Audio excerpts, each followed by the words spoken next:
She entered their house as a helpless maid with a heart full of hope, but little did she know. The same house would one day break her spirit, destroy her name, and throw her out like a piece of trash. Yet fate was not done with her. Years later, she returned, not as the servant they once mocked, but as the woman they bowed down to. Her name was Anna. She was only 20 when her widowed mother sent her to work as a maid in the home of Mr. David, one of the wealthiest men in the city. They lived in a mansion so big, Anna thought she had walked into a palace. Her mother had whispered to her that morning, "My daughter, endure whatever you see there. Do your work with respect. Remember, this is our only chance to survive." Anna held her mother's hands tightly. "I'll be strong, Mama, I promise," she said, with tears in her eyes. But no promise could prepare her for what awaited inside that house. The first day, the madam of the house, Mrs. Linda, welcomed her with a cold stare. She scanned Anna from head to toe and finally fixed her eyes on the girl's innocent face. You are the new maid. Listen carefully," she said cruelly. "In this house, you do not speak unless spoken to. You eat only after everyone else has eaten. And remember, you are a servant, not one of us." Anna bowed her head quickly. "Yes, Ma," she replied. From that moment, her life became a routine of sweeping, washing, scrubbing, cooking, and endless errands. Yet despite the exhaustion, Anna would smile quietly. She told herself it was only temporary. One day she would save enough to take care of her mother and maybe return to school. At first, everything looked fine. Mr. David was a quiet and respected man. His wife, Mrs. Linda, was strict but always dressed in fine lace and gold. Their 3 children lived like prince and princesses. Sharon and Naomi, the daughters, loved to mock Anna's accent and the simple slippers she wore. Chris, the only son, was arrogant and full of himself, always walking as if the whole world belonged to him. Still, Anna told herself she would endure. But then, one night, something happened. It was late. Anna had just finished washing the dishes and was about to dispose a bucket of water at the back of the house. Suddenly, she heard footsteps behind her. She turned. It was Chris. He was smiling, but it was not a kind smile. It was the kind of smile that made her heart beat fast with fear. "Anna," he said, blocking her way, "why are you always running from me? Don't you know I can make your life easy or even worse here?" Anna shook her head quickly. "Please, Chris, leave me alone. I just want to go and rest," she said in fear. From that night on, Chris's behavior grew bolder. He would brush his hand against hers when she served food, block the corridor and whisper things that made her skin crawl. One day he told her, "You belong to me, don't ever forget that. And when I'm ready, I'll get what I want." Anna wanted to tell Mrs. Linda, but she feared the wicked and arrogant woman would not believe her. She became scared of what could happen anytime. And then this very faithful day, her fear came true. Chris called her to dress his room. While Anna was doing her job, Chris held her hand and looked deep into her eyes. Her heart began to race, and she wanted to fight her way out, sensing the danger locking in his gaze. But before she could move, he grabbed her waist tight. She tried to pull away, but he was stronger. He pushed her to the bed and locked the door.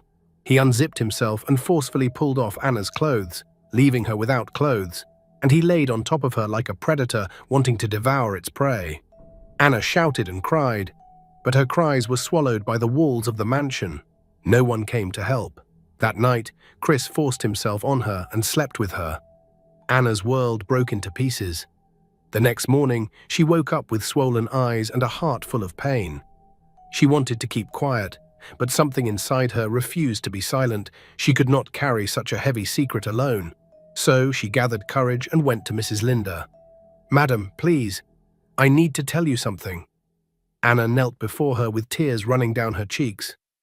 "Your son forced himself on me last night." For a moment there was silence, but then Mrs. Linda's face turned from surprise to anger. "How dare you?" she shouted.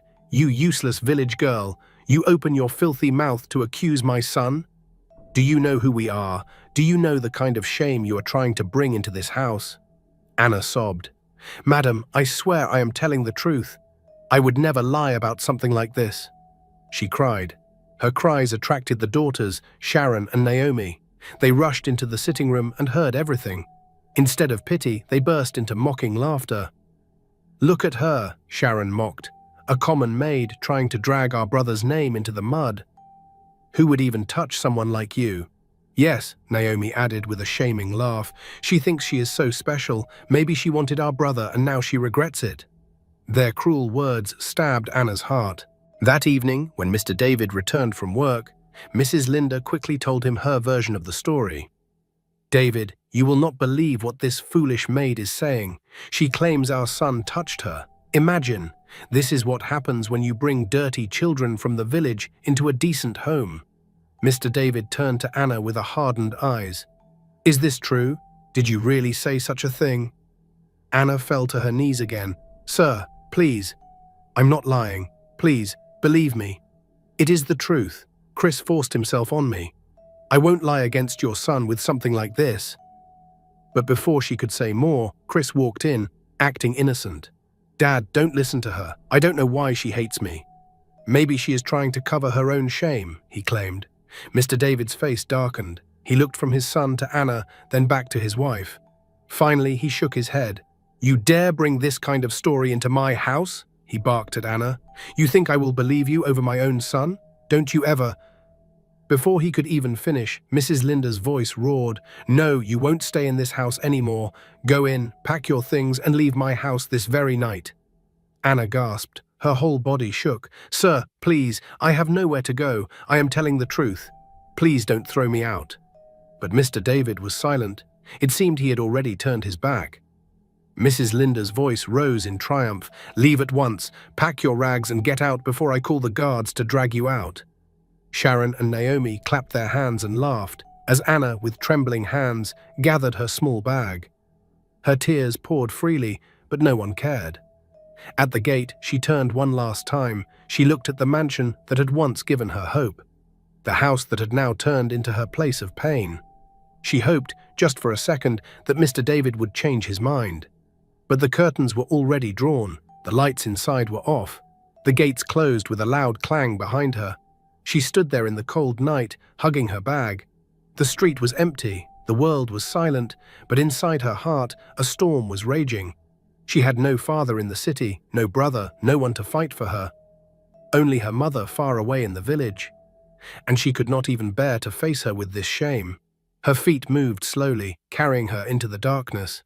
Each step was heavy, as though the ground itself was swallowing her. She whispered through her tears, "God, why me? What did I do to deserve this?" She cried from the deepest part of her heart as she kept asking herself that question. But she had no answer. Only pain, only silence. She kept wandering the streets that night like a lost child.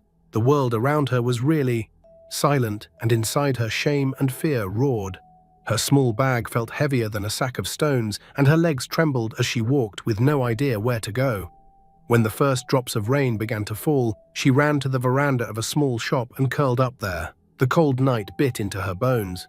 She hugged her knees, fighting back tears. But still, the tears wouldn't seem to stop falling. "Mama, what will I tell you now?" she whispered into the darkness. By morning, the shop owner chased her away. She moved from street to street, her slippers broken, her face pale from hunger. Sometimes kind strangers gave her a piece of bread or a little money, but most people pushed her aside, calling her a beggar. Anna thought about returning to her mother in the village, but shame tied her legs. What would she say? That she went to work in the city but came back broken? That she was thrown out like trash? No. She couldn't bring more sorrow to her poor mother, who had already suffered enough, so she chose to survive on her own. She began washing clothes for women in the neighborhood. They paid her little, but it was enough to buy Gary and sometimes beans. At night, she slept on a mat in the corridor of a woman's house who pitied her. Life was hard, but at least she was alive. Weeks passed, then months. One morning, Anna woke up feeling sick and weak. Her stomach twisted and her legs shook as she tried to stand. At first, she thought it was hunger. But when the days turned into weeks and her body began to change, she realized the truth. She was pregnant. The moment hit her like thunder. She sat on the floor, staring at her trembling hands. No, this cannot be happening. Tears rolled down her face. The shame, the fear, the pain, it was too much. Her mind screamed, "What will I do now?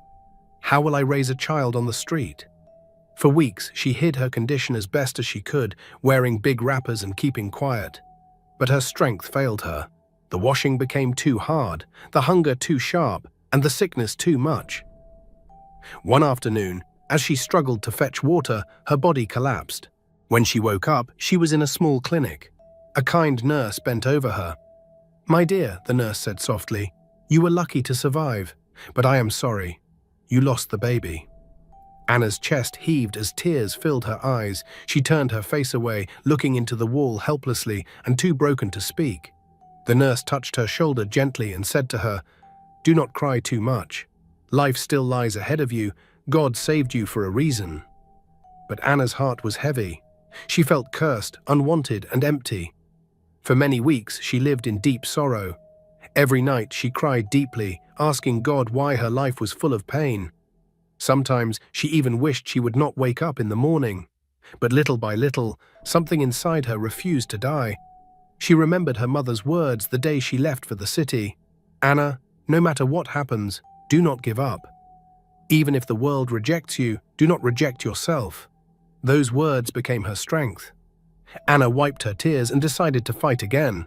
She went back to the market and begged women to let her sell tomatoes for them.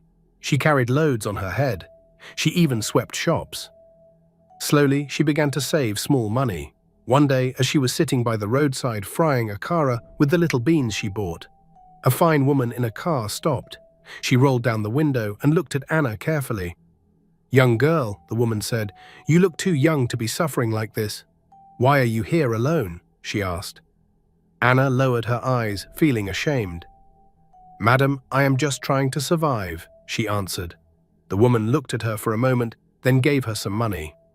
"Use this to help yourself. Do not give up, my dear. Life can still change." Anna's eyes filled with tears for the kindness. "Thank you, madam. God bless you," she told the woman. That day, a small fire lit in her heart again. She told herself, "If strangers can believe in me, then I will not give up on myself." She began working harder. She fried a kara daily, sold more food, and saved every little money.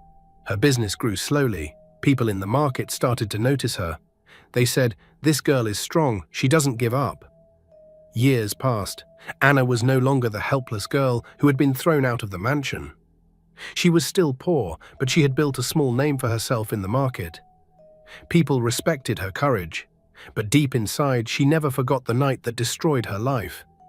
She never forgot Chris's cruel smile. She never forgot Mrs. Linda's insults, and she never forgot the silence of Mr. David when she begged for justice. One Sunday morning, as she wore her neatest dress and went to church, she prayed for strength, for peace, and for a better tomorrow. After service, she stood outside waiting for transport. Then she heard the sound of a car horn. She turned, and a shiny black Jeep stopped in front of her, and surprisingly, 3 familiar figures stepped out. It was Sharon, Naomi, and Mrs. Linda. They were dressed in expensive clothes, their jewelry was shining, and their shoes were sparkling. The years had only made them prouder, sharper, and richer. When their eyes fell on Anna, a slow smile spread across Sharon's lips. She folded her arms and laughed. "Well, well, look who we have here, the useless maid who once tried to bring shame to our family." Naomi mocked. "So this is where life has left you? I heard you also sell akara in the market. I told you, Anna, you are nothing but a rag." Mrs. Linda stepped closer, her eyes cold. "Listen to me, girl. I warned you years ago, and I will warn you again. No matter what, make sure you keep far from my family. You are not our level, and you will never be." Anna's hands shook, but she refused to bow her head. She looked straight at them. Tears of the pain from all these years filled her eyes, tempting to fall, but she tried hard to push them back in. She summoned the courage to respond, even though her voice shook. "Madam, life is not finished yet. Tomorrow is bigger than today, and one day, you will remember my words." She turned and walked away, feeling hurt but still strong and courageous. That night, she couldn't sleep. Their mocking laughter rang in her ears, but so did her own words. Tomorrow is bigger than today. The next morning, she woke up early and went to the market. She poured her anger into her work, frying akara with fire in her eyes. Her food became more popular. People would say, "That Anna, her akara tastes different, she's really good." Months passed. With her savings, she rented a small wooden kiosk and expanded her food business from akara to rice and stew. Slowly, she became a known face in the market. People respected her determination. But fate had more in store. One hot afternoon, Anna was busy serving plates of food when a black Jeep stopped in front of her stall. She thought it was a random customer until she saw the door open. Her heart almost stopped. It was Mr. David. Her hands shook so much she almost dropped the spoon. She froze, staring at him as he stepped out of the car. He looked even more handsome, and his presence was still powerful. He looked at her for a long time before speaking. "I know this face," he said slowly. Anna swallowed hard. "Good afternoon, sir," she greeted. Mr. David's eyes widened. "Anna, is it truly you?" Her lips trembled, and she gave a small nod. For a moment, there was total silence between them. Then Mr. David sighed deeply. His shoulders felt heavy. "My God, after all these years. Anna, you are alive." The word struck her heart. Alive. Yes, she was alive, but not because of him. She wanted to scream, "I am alive, but you killed me that night with your silence." Instead, she said nothing. Then Mr. David looked at her stall, at the steaming pots of food, and at the customers eating happily. He shook his head slowly. "You built all this by yourself?" he asked. "Yes, sir," Anna replied quietly. His eyes softened.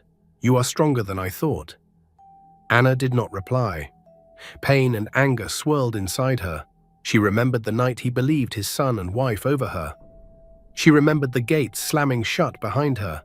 She wanted to hate him, but she could not deny the sincerity in his eyes now. "Anna," David said, his voice heavy with guilt, "I wronged you. I should have listened to you that night, but I failed you, and I have carried that guilt every day." Tears burned Anna's eyes, but she blinked them away. "It is too late, sir. What is done, she whispered. "No," he said quickly, "it is not too late to make things right. And I will make it right this time. Let me help you now, please."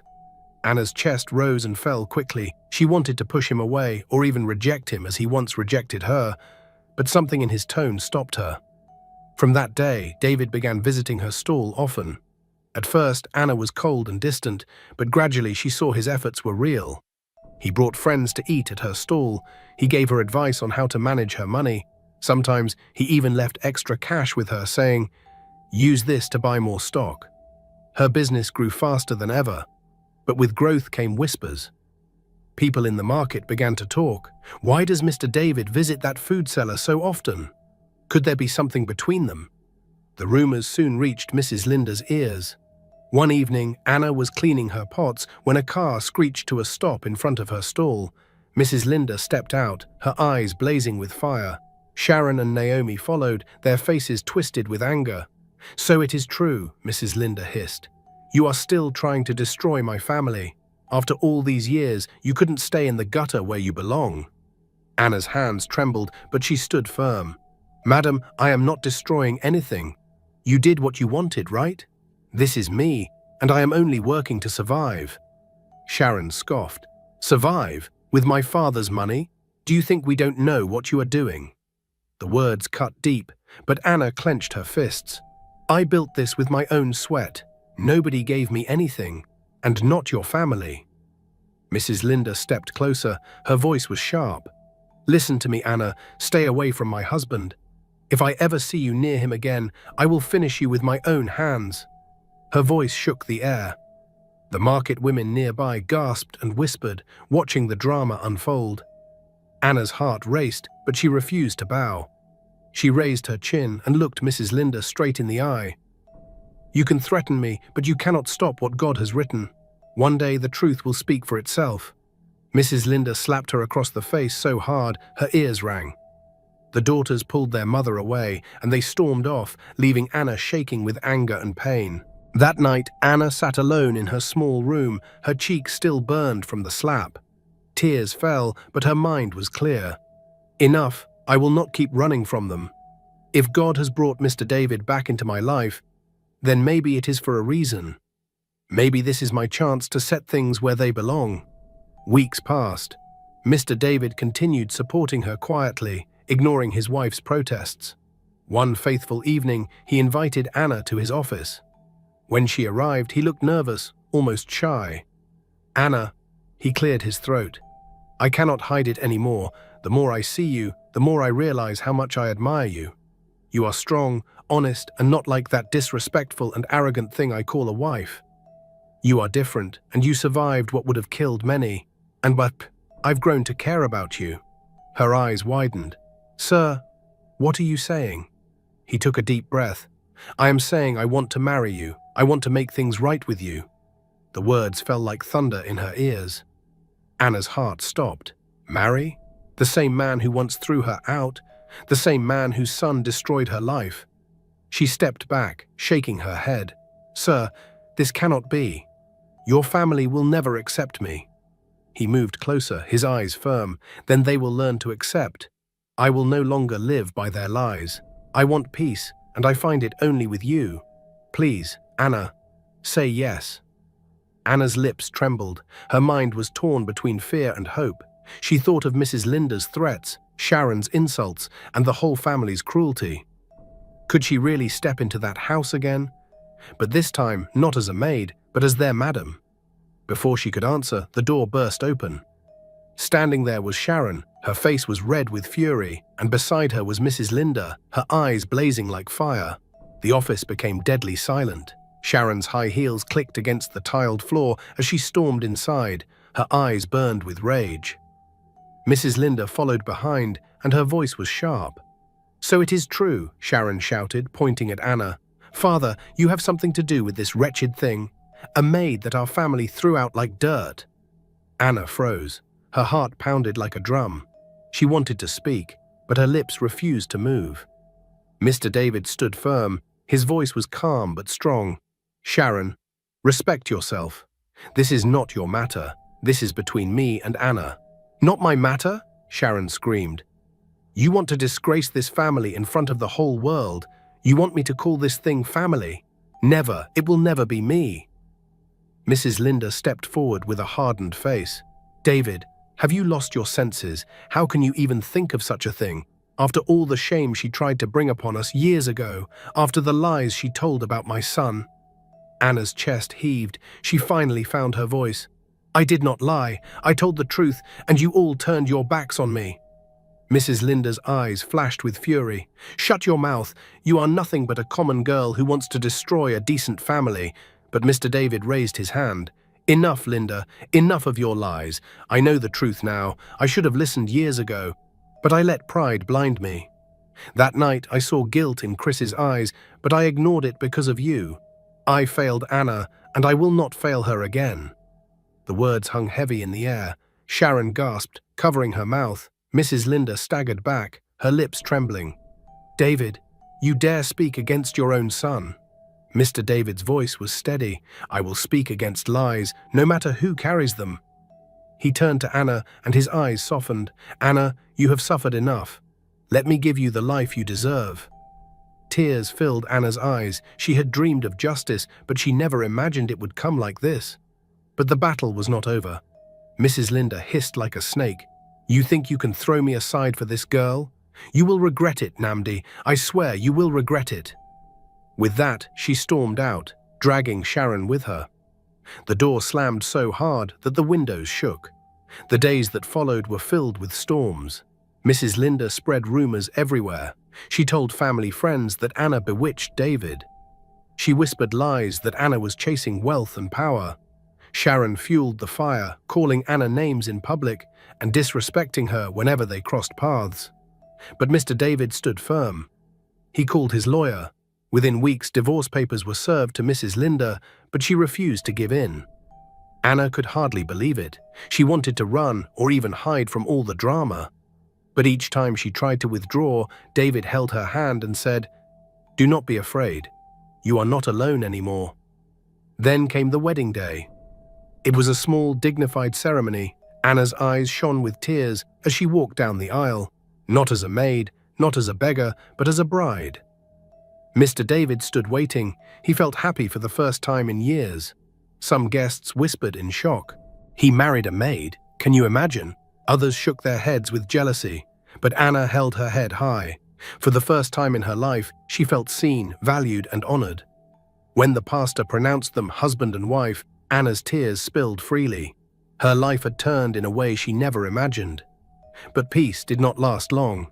After the wedding, Anna moved into the mansion. The same gates that once shut her out now opened wide for her. The same guards who once ignored her now bowed and said, "Welcome, madam." It felt like a dream, but inside the mansion, war was waiting. Sharon refused to accept her. She slammed doors, insulted her openly, and even refused to eat at the same table. "Father, I will never call her mother," Sharon spat one day. Mr. David's voice thundered. "Then do not eat my food, Sharon. As long as you live under my roof, you will respect my wife." Still, Sharon's hatred only grew. Naomi, the second daughter, was quieter. She watched Anna carefully, sometimes with curiosity, sometimes with jealousy, but she was not as fiery as Sharon. And then there was Chris. He had been away studying abroad, but news of his father's new wife reached him. One hot afternoon, he returned, stepping into the mansion with his usual arrogant walk. When his eyes landed on Anna sitting at the dining table, his smile disappeared. His jaw tightened. "You," he barked. "What are you doing here?" Anna looked straight at him. Her heart was steady. "This is my house now," she responded. Chris's hands balled into fists. He turned to his father. "Dad, what madness is this? You married a maid, my maid." Mr. David's voice was calm but sharp. "Watch your mouth, Chris. She is not your maid, she is my wife. And from today, you will respect her as madam of this house." Chris's laugh was bitter. "Never, I will never bow to her." Anna turned to him. Her voice was quiet but strong. "You may not bow today, Chris, but the truth always wins. And when it comes, you will bow, whether you like it or not." For the first time, the usual arrogant Chris had no reply. He stormed out with a red, angry face. But Anna's words would soon come true, in a way none of them expected. Because hidden deep in Mrs. Linda's past was a secret she prayed would never see the light of day. The secret about her so-called son, Chris. As the day went by, the mansion was no longer quiet. Since Anna became madam of the house, tension lived in every corner. Sharon walked around with fire in her eyes. Naomi watched silently like a shadow, and Chris hated her most of all. He refused to greet her, he refused to sit at the same table. Every day he spat cruel words at her. "You think you're somebody now. Don't fool yourself, Anna. You're still that poor girl who begged for food on the street." Anna never replied with insults. She only looked at him calmly and said, "One day, Chris, the truth will speak." Those words made his anger burn hotter, but Anna had learned patience. She knew that life had a way of exposing hidden secrets, and soon the secret Mrs. Linda had buried for years began to shake the mansion like thunder. It started with an argument. One evening, Naomi was in her mother's room when Mrs. Linda whispered angrily, "Your father is a fool. How can he disgrace me with that girl? I gave him children. I gave him everything." Naomi cut her off. "Mum, stop shouting. You know Dad will hear." But Mrs. Linda, in her anger, forgot herself. She cried out, "No, I won't. He's weak just like you. You're never fierce like your sister, Sharon. Both of you irritate me. That is why I never gave him a son, because he's a weakling. Yes, and that's what you're too." The words fell like stones. Naomi froze. "Mum, what are you saying?" she asked. Mrs. Linda covered her mouth, realizing too late what had escaped, but Naomi's eyes widened in shock. "Are you telling me Chris is not Daddy's son?" Mrs. Linda grabbed her daughter's hand. "Keep your voice down. Nobody must ever know. It was only a mistake with the gateman years ago. Chris came from that, but if David finds out, I am finished. Do you hear me? Finished." Naomi's chest rose and fell quickly. She stared at her mother as if seeing her for the first time. Even if she wanted to keep shut, the insults her mom just showered on her tore her and made it even more hurting. But Anna had already overheard everything. She had been walking down the corridor with a tray when the voices reached her ears. She stopped. Her heart raced and her eyes widened. The secret that would change everything had just revealed itself. Days later, during dinner, the storm finally broke. Chris insulted Anna again in front of everyone. "Father, why don't you open your eyes? This lady is using you, can't you see? She's a curse to this family. She doesn't belong here." Mr. David slammed his hand on the table. "Enough, Chris. I will not allow you to insult my wife in my house again." Chris stood, pointing at Anna. "You call her your wife? Then I swear I am not your son." The words stunned the room. Sharon gasped.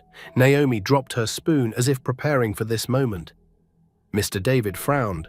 "What do you mean by that?" he asked. Chris stammered, realizing he had spoken out of anger. I...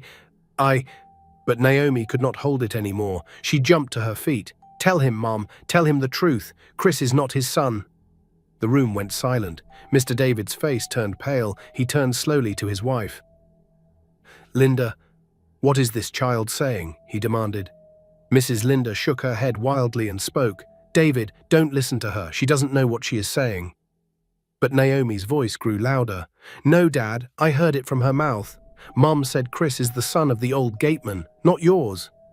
Chris's mouth dropped open. He looked at his mother in horror. "Mom, is it true?"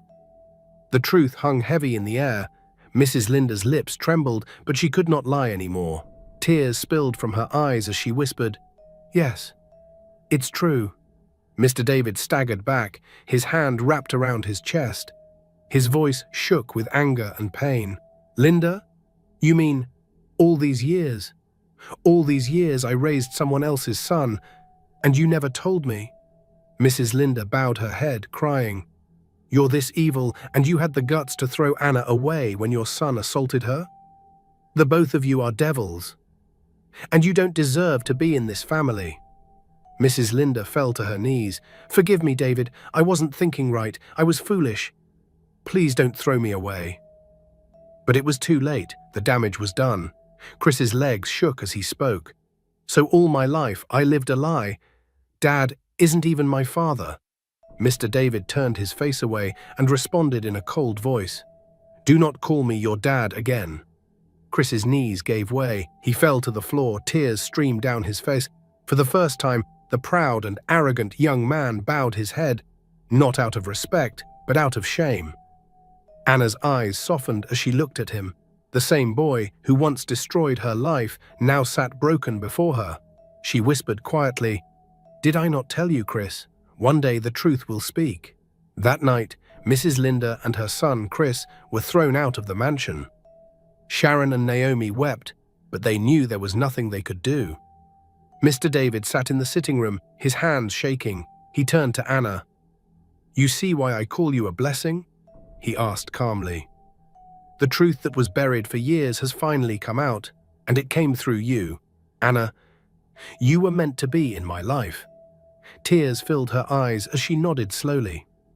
For the first time in years, Anna felt peace. The same house that once threw her out now called her madam. The same people who mocked her now bowed their heads in silence. 1 week later, she traveled back to the village. When her mother saw her arrive in a fine car with guards opening the doors, she almost fainted. "Anna, my daughter, what is all this?" Her mother panicked. But Anna ran into her mother's arms, crying, "Mama, God has done it. The stone that the builders rejected has become the cornerstone.